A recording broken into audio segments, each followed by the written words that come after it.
చెప్తారేమో పరలోకంలో ఉన్నారు, లేదంటే ఫలానా చర్చ్ దగ్గర ఉన్నారు అని వారు చెప్తారు, చెప్పడానికి అవకాశం ఉంది.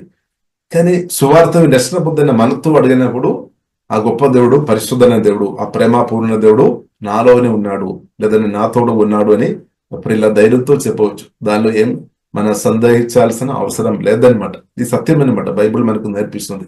కానీ ఈ సత్యం వాక్యం దాని పరిశుద్ధాత్మ వలన మీరు నేను గ్రహించుకోవాలి. ప్రత్యేక సువార్తని రక్షణ పొందినప్పుడు ఇలా మనం గ్రహించుకోవాలి. గొప్ప దేవుడు, శక్తి కలిగిన దేవుడు, బలం కలిగిన దేవుడు, సర్వశక్తి మందుడు, సర్వజ్ఞాని, జీవాధిపతి, లేని వాటిని ఉన్నట్టుగా చేసే శక్తి గల దేవుడు, రోగాలను స్వస్థపరిచే దేవుడు, దెయ్యాలను వెళ్ళగొట్టే దేవుడు, చనిపోయిన లాజరును 4వ రోజు తర్వాత కూడా సమాధి నుండి తిరిగి లేపిన చాలా శక్తి కలిగిన దేవుడు. హల్లెలూయా. లేని వాటిని ఉన్నట్టుగా చేయడానికి శక్తి కలిగిన దేవుడు. హల్లెలూయా. గుడ్డి